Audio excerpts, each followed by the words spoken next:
Amen.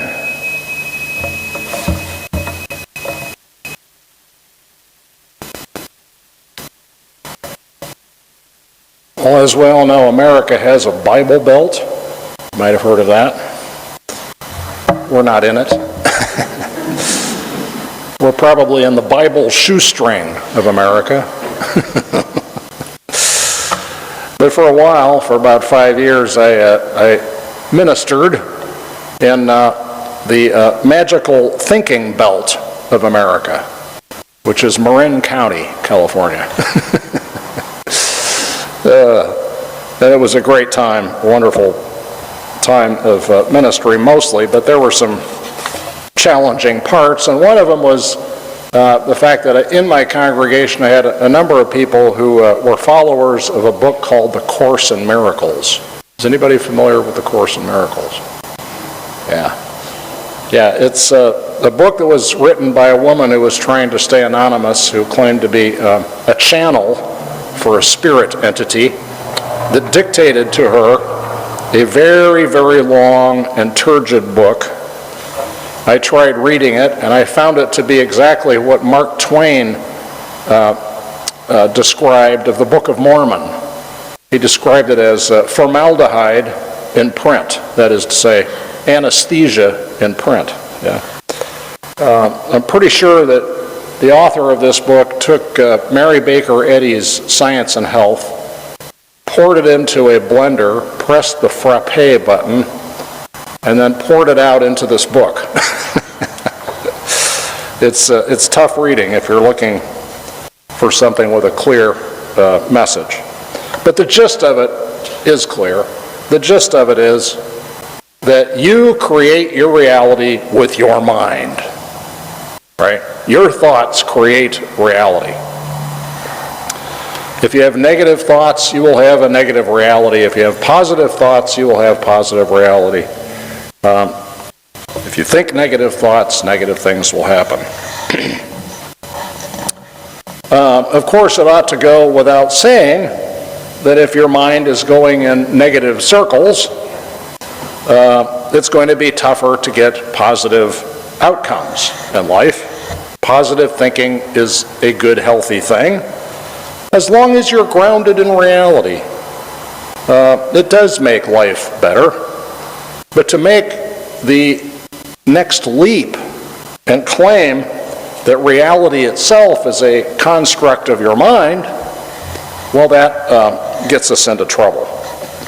For one thing, there are a lot of other people out there who are thinking thoughts, negative and positive, and if they're creating reality, then obviously realities are going to collide somehow. They're going to have to, there's going to be challenges there.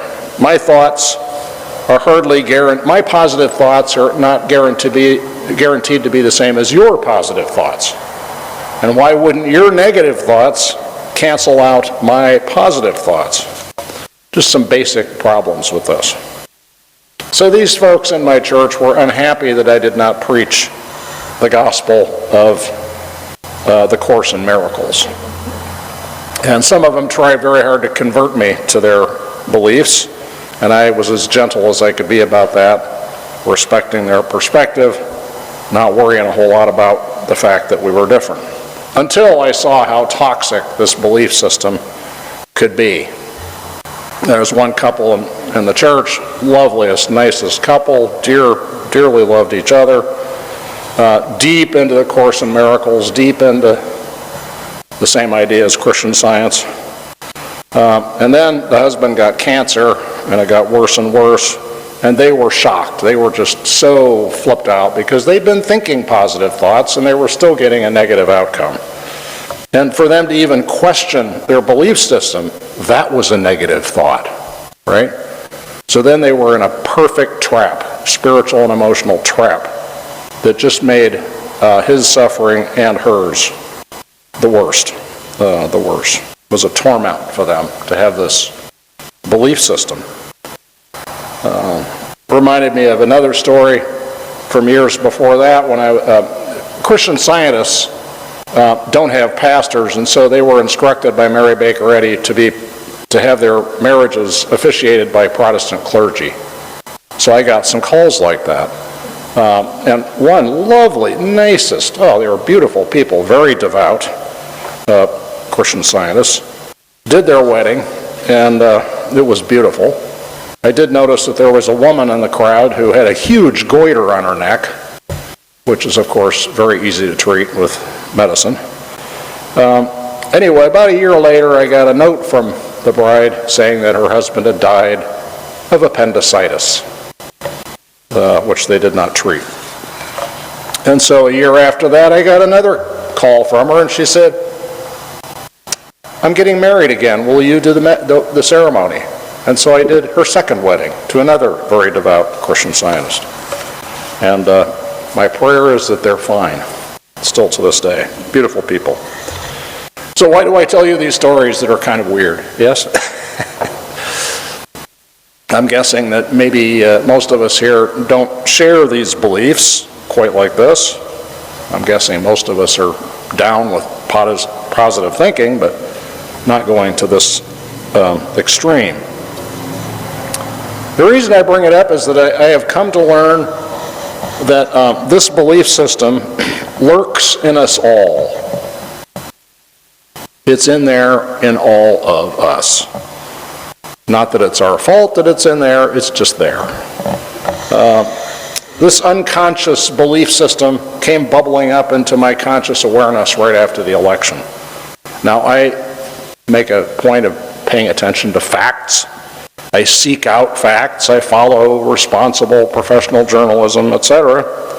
And I knew that the final outcome of the election was pretty likely, but still, I was shocked, horrified by the result. And of course, while some of that's natural and appropriate, I think my reaction went further than that. Right? And I began to look within. Did a little contemplatio about this, and I began to see that somehow I had convinced myself way down deep inside that my knowledge had some kind of power over the world. That because I knew what the facts were, that knowledge would somehow change things or have an effect on the outcome of this election. And I just became more aware than ever. I'm still going through this process.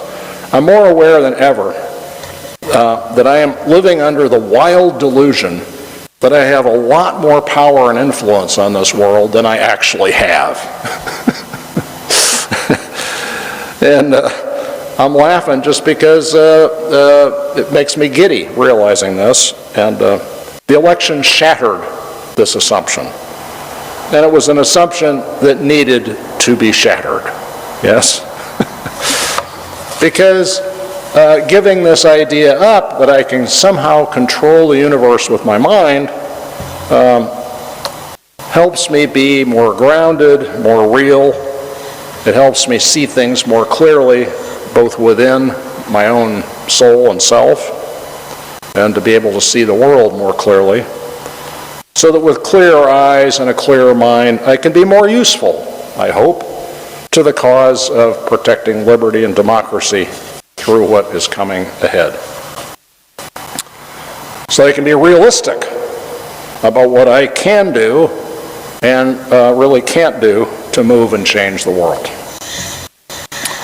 St. Paul, 2,000 years ago, said, "Hope that is seen is not hope." Oh, those are wise words.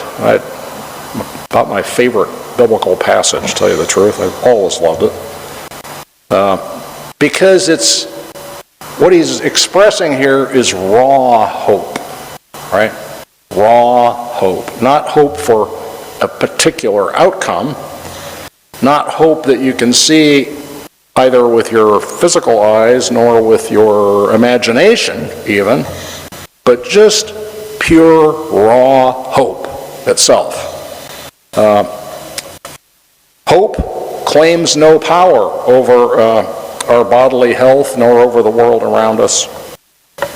Real hope is raw hope, unsalted hope, hope unflavored with pie-in-the-sky promises or expectations. And that is an orientation to the world. It's an attitude, yes? It's the same thing ultimately as faith, yeah? Hope without being fixed on a particular outcome, just raw hope. I might have told a story years ago of a few years back, about a couple friends of mine when we were young freaks in Santa Cruz, and my pals Doug and Rock decided they were going to go to the great Northwest for a period of adventure. So they went out to the bottom of Highway 17 north, stuck out their thumbs. Remember back when we did that? And then we didn't. Anyway, stuck out their thumbs with a sign that said Seattle. Right? Held out this sign. Nobody picked them up. They're standing there for a long time with their thumbs out with the sign. It's starting to get dark, and they're like getting desperate. And so Rock took the sign, turned it around, and wrote the word Alaska on it. And then held up the sign. Held up the sign, Alaska. Right? Right away, somebody picked him up. And the guy in the car picked him up and said, Alaska, that's cool. I'm only going as far as San Francisco. Would that help? Oh, that'd be great. And so they got to San Francisco, and they stood at the Golden Gate with their Alaska sign, and they hitchhiked to Seattle by hitchhiking to Alaska. Got him. And there's a lesson in this, yes? You know, that by aiming higher, we get further than we would have if we had aimed lower. Yeah? I think of Gandhi. You know, Gandhi, he said in so many words, he says, my real enemy is not the British Raj, you know, the British colonizers of India. My real enemy is a guy by the name of Mohandas K. Gandhi. And if I can conquer him, I will have done great, you know. and in so many words, what he's saying is like, if we can aim, you know, his goal was ultimately self-realization, right?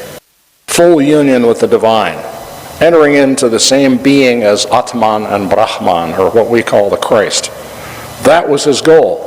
By having that goal and having a spiritual discipline aiming him at it, he was able to lead the Indian people to liberation. Yeah? He aimed high, and he got farther than he would otherwise. That's hope. Yeah? Hope takes us further than we would otherwise get if we were totally fixated on a very particular goal.